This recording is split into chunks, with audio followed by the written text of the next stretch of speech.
Eh bien bonjour tout le monde, et oui effectivement, petit changement de décor, en fait avant on était là, maintenant on est là. Alors aujourd'hui, petite vidéo après un petit temps d'absence, on va voir si on peut encore utiliser un Mac de 2009 en 2020. Le Mac de 2009 est donc la première machine à avoir eu le design des Macs d'aujourd'hui. Alors c'est sûr que la finesse des Macs d'aujourd'hui n'y est pas, parce qu'à l'époque ce n'était pas un écran en LED, mais c'était bien un écran à rétroéclairage. Aujourd'hui, on va voir si on peut encore utiliser un Mac comme celui-ci de nos jours et voir si c'est encore bien utilisable, avec quelle performance et comment le rendre bien utilisable aujourd'hui. Dans ce colis, j'ai donc tout ce qu'il faut pour avoir un Mac qui tourne aujourd'hui comme un ordinateur puissant de nos jours. La première chose qu'on va faire dans ce Mac, c'est mettre un SSD. Parce que ce Mac est équipé d'un HDD et autant dire que un disque qui a 10 ans, ça fait beaucoup.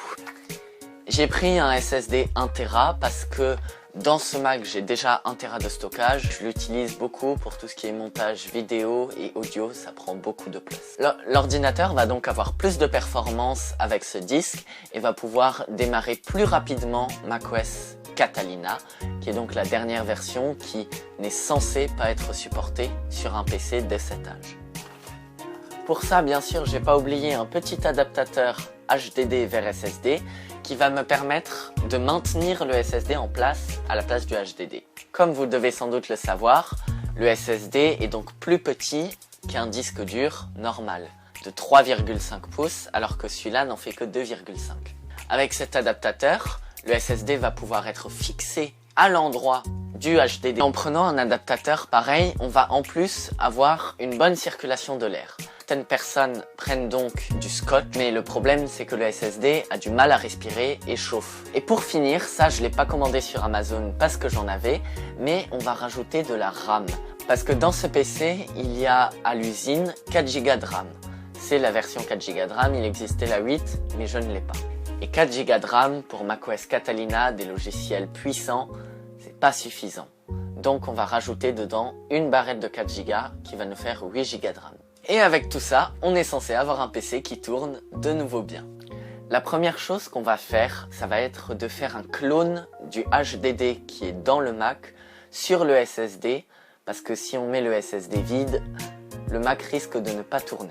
Une fois le SSD cloné, on va donc avoir exactement le même disque, on va l'installer dedans.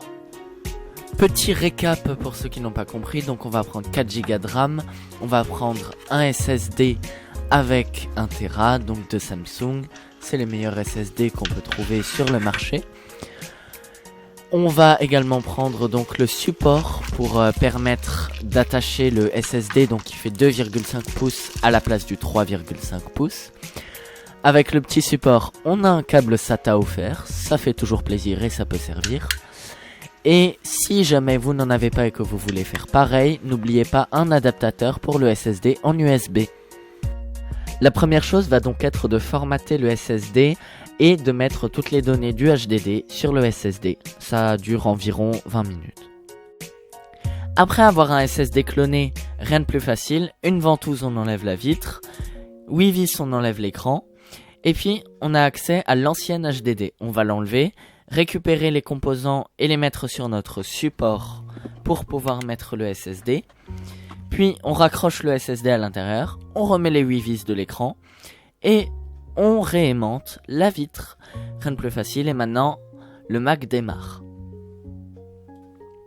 On n'oublie pas de mettre la RAM en enlevant juste 3 vis et en la clipsant. Alors, les conclusions qu'on peut tirer de ce PC. Ce PC, avec 4 Go de RAM en plus et un SSD de 1 Tera, est devenu d'une puissance folle. Il démarre en 20 secondes. Je pense que vous avez remarqué que je n'ai pas nettoyé l'intérieur du PC. En fait, c'est parce qu'il a été fait il y a 2 semaines. Sinon, c'est sûr que ça devrait être fait parce que depuis 11 ans, il a dû y en avoir des... Les conclusions qu'on peut donc en tirer, c'est que ce PC est bien puissant maintenant. Il est reparti pour 10 ans. Et ben voilà, on arrive à la fin de la vidéo. Si vous aimez la vidéo, merci de la liker, ça soutient toujours, c'est toujours gentil. N'oubliez pas l'abonnement et la petite cloche pour le pack premium. Et je vous dis à bientôt pour de nouvelles vidéos. Bonne journée, bonsoir, bonne nuit. Au revoir.